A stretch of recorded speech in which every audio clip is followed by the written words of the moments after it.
Hi guys, welcome to my blog.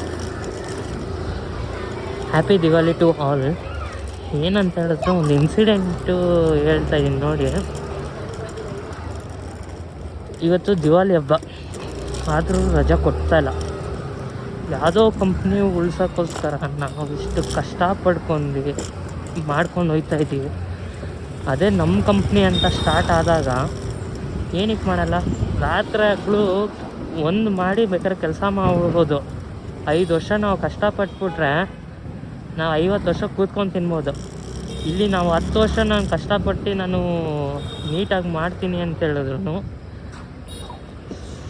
ಕೂತ್ಕೊಂಡು ತಿನ್ನೋಕ್ಕಾಗಲ್ಲ. ಯಾಕಂತ ಹೇಳಿದ್ರೆ ನಿಮ್ಮ ಹತ್ರ ಏನೋ ಇಲ್ಲಿ ಆಯ್ತೈತೆ ಮಾಡ್ತಾಯಿದ್ದೀರಾ ಅಂತ ಹೇಳ್ಬಿಟ್ಟು ನಿಮ್ಮ ಮನೆಗೆ ಇಟ್ಕೊಳ್ಳೋರೆ. ನಿಮ್ಮ ಕೈಯಲ್ಲಿ ಮಾಡೋಕ್ಕಾಯ್ತಲ್ಲ ಅಂತ ಹೇಳಿದ್ರೆ ಒದ್ದಿ ಕಲಿಸ್ತಾರೆ.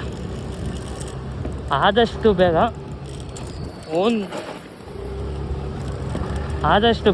ಓನ್ ಕಂಪ್ನಿ ಸ್ಟಾರ್ಟ್ ಮಾಡ್ಕೊಳ್ಳೋಕ್ಕೆ ಇದು ಮಾಡಿ. ಯಾಕಂತ ಹೇಳಿದ್ರೆ ಇಲ್ಲಿ ನೀನು 50 ಅಲ್ಲ, ಇನ್ನೂ ನೀನು 60 ವರ್ಷ ದುಡಿತೀನಿ ಅಂತ ಹೇಳಿದ್ರು ಬೇರೆ ಕಂಪ್ನಿಗೋಸ್ಕರ ನೀನು ದುಡಿತಾ ಇದ್ದೆ. ಅದು ಕೊಡ್ತು ನಿನ್ನಾಗೆ ನೀನು ಮಾಡ್ತೀನಿ ಅಂತ ಹೇಳಿದ್ರೆ ಏನು ಬೆಳೆ ಕಾಲಿಲ್ಲಿ ಬೈಯಲ್ಲ. ನಿನ್ನ ಮಾತು ನಿನ್ಗೆ ಇಲ್ಲೇನು ನಡೆಯಲ್ಲ. ಅದೇ ನೀನು ಇವಾಗ ಹೊರಗಡೆ ಬಂದು ನೀನು ದುಡಿಯೋದು ನೀನು ಸ್ಟಾರ್ಟ್ ಮಾಡಿದ್ರೆ ಇನ್ನೊಂದು 5 ವರ್ಷದಲ್ಲಿ ನೀನು ಇದಕ್ಕೆ MPR ಕ್ರಿಯೇಟ್ ಮಾಡಿರ್ತೆ. ಒಂದು ಮಾತಂತೂ ಅರ್ಥ ಮಾಡ್ಕೊ, ಕೆಲಸ ಮಾಡೋದೆಲ್ಲ ಮುಖ್ಯ. ಏನು ಕೆಲಸ ಮಾಡಿದ್ರೆ ಏನು ಬೆನಿಫಿಟ್ ಇರ್ತದೆ ಅಂದರೆ ಅದು ಮುಖ್ಯ ನಿಮಗೆ. ಓಕೆನಾ guys? Take care, then bye guys. Okay, ನೋಡಿ ಯೋಚನೆ ಮಾಡಿ.